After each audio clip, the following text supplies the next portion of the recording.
चलिए समझते हैं छठ पूजा क्या है और छठ पूजा के हिस्ट्री के बारे में और इसको कैसे मनाया जाता है इसके बारे में इस वीडियो में समझेंगे। छठ पूजा नेपाल और भारत के कई राज्यों में मनाया जाने वाला ये पर्व है। ऐसा भी कहा जाता है कि ये एक इकलौता त्यौहार है जिसमें सूर्य भगवान का आराधना किया जाता है, वो भी पानी में खड़े होकर। अब बाकी सारी चीज़ें प्रसाद के तौर पे लेकर, जैसे कि प्रकृति की जो भी अवेलेबल है, जैसे कि ईख हो गया, गाजर हो गया, मूली हो गया, सेव संतरा, ये सब चीज़ें। और बाकी बाहर से कुछ खास आते नहीं हैं, ठेकुआ वगैरह घर पे ही बनते हैं, यही सब चीज़ें हैं। छठ पूजा में पानी में खड़े होकर इसमें धन्यवाद दिया जाता है प्रकृति को कि भाई आप हैं तो हम लोग का जीवन सही से चल रहा है, सही से सब चीज़ें हो रही हैं। छठ पूजा कार्तिक शुक्ल षष्ठी के दिन मनाया जाता है। यह मुख्य रूप से सूर्य भगवान का पर्व है और इसमें जो भी उपासना करने वाले होते हैं उनको व्रती कहते हैं। ये अधिकतर लेडीज होती हैं, औरतें होती हैं। जेंट्स भी करते हैं छठ मैया की पूजा, लेकिन बाकी औरतों की तुलना में इनकी संख्या बहुत ही कम होती है। इस दिन व्रती 36 घंटे की उपवास करती हैं। पुराणों के अनुसार छठ पूजा का आरंभ रामायण काल में हुआ है।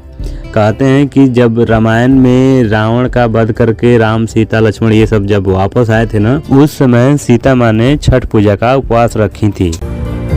ऐसा भी माना जाता है कि महाभारत काल के कर्ण जो सूर्य भगवान के पुत्र हैं, वो सूर्य भगवान के बहुत बड़े भक्त थे और घंटों पानी में खड़े होकर अर्घ दिया करते थे।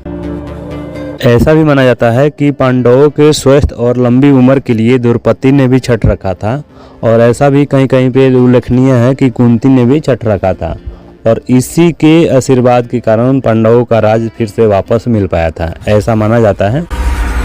इस छठ पूजा से जुड़ी हुई एक और कहानी प्रचलित है जिसका जिक्र पुराणों में भी किया गया है कि राजा प्रियव्रत और रानी मालिनी निसंतान थे, जिसके कारण वे बहुत दुखी रहते थे।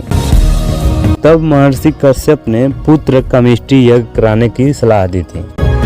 तब ये राजा एक कामिष्टि यज्ञ करवाए थे जिसमें महर्षि कश्यप ने रानी मालिनी को खीर खाने के लिए दी थी। कुछ समय बाद राजा को पुत्र प्राप्ति तो हुई, लेकिन इनकी किस्मत इतनी खराब थी कि लड़का मृत अवस्था में जन्मा। इस घटना से दुखी होकर राजा ने अपने भी प्राण की आहुति देने की सोची। तब उनके सामने एक देवी प्रकट हुई जिन्होंने अपने आप को षष्ठी देवी बताया और जिनको हम आज लोग छठी मैया के नाम से पूजते हैं। देवी ने राजा को बताया कि जो कोई भी हमारी आराधना मन से विधिवत करे तो उसकी इच्छा पूर्ण होती है। देवी ने राजा को उनकी पूजा करने की सलाह दी।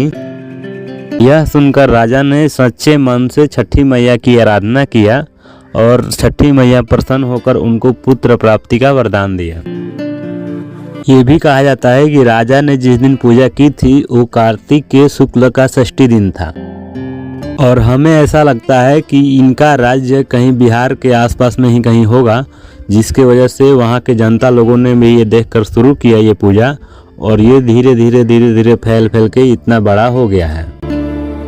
राजा प्रियव्रत का राज्य कहाँ पर था इसका जिक्र पुराणों में भी कहीं नहीं दिया गया है।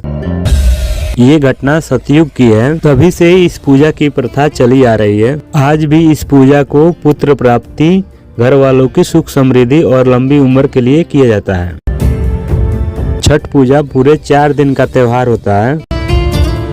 आइए समझते हैं इस पूजा में क्या क्या होता है। छठ पूजा का पहला दिन नहाए खाए होता है। इस दिन सबसे पहले घर की साफ सफाई होती है और व्रती लोग शाम के समय में नहा धोकर सात्विक शुद्ध भोजन करते हैं। इस दिन भोजन में लौकी की सब्जी, चना दाल, रोटी वगैरह होती हैं। भोजन पहले व्रती लोग करती हैं जिन्हें उपवास रखना है छठी मैया के लिए, उसके बाद घर के अन्य सदस्य करते हैं। इसका दूसरा दिन होता है खरना। इस दिन क्या होता है कि नहाए खाए के बाद जितने भी व्रती लोग होती हैं उस दिन पूरे दिन उपवास करती हैं, और शाम के समय में गुड़ वाली खीर बनती है जिसको खीर रसियाव कहते हैं, वही प्रसाद के तौर पे भोजन करती हैं।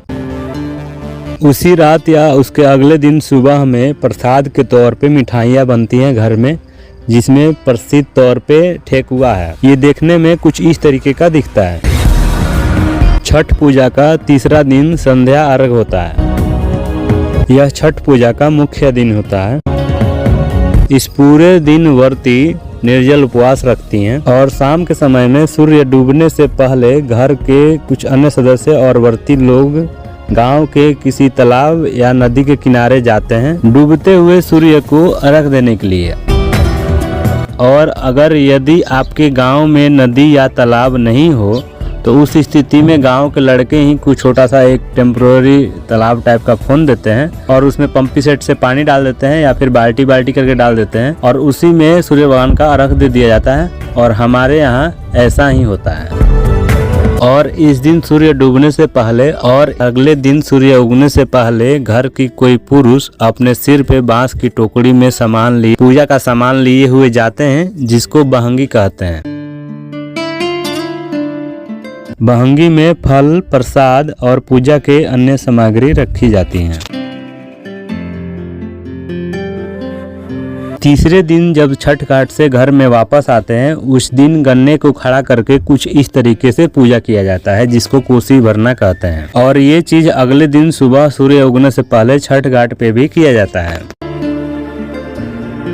छठ का चौथा दिन उषा अर्घ होता है। इस दिन उगते हुए सूरज की पूजा किया जाता है। इस दिन व्रती और घर के कुछ अन्य लोग उसी तालाब के किनारे फिर से इकट्ठा होते हैं उगते हुए सूर्य को अर्घ देने के लिए। जितनी देर व्रती वहां पे रहती हैं उतनी देर एक स्तूप के किनारे किनारे सब बैठ के एक साथ गाना गाकर उनको प्रसन्न करने की, छठ मैया को प्रसन्न करने की कोशिश करती हैं। और ऐसा स्तूप सभी जगह देखने को नहीं मिलता है जहाँ पे छठ होता है। यहीं झारखंड में हमने देखा था कि इस जगह पे ऐसा कुछ होता ही नहीं है स्तूप। उसके बाद से उसी तालाब में खड़े होकर उगते हुए सूर्य का अर्घ दिया जाता है। और जो भी प्रसाद के तौर पे ठेकुआ और फल वगैरह गए हुए होते हैं बहंगी में रख के, वही प्रसाद के तौर पे खा के व्रत को तोड़ते हैं और कुछ इस तरीके से छठ पूजा का समापन होता है। इस वीडियो में कोई कमी हो या फिर आपके पास कोई सवाल सुझाव हो तो कमेंट सेक्शन में बता सकते हैं। आपने हमें इतना समय दिया, थैंक यू वेरी मच।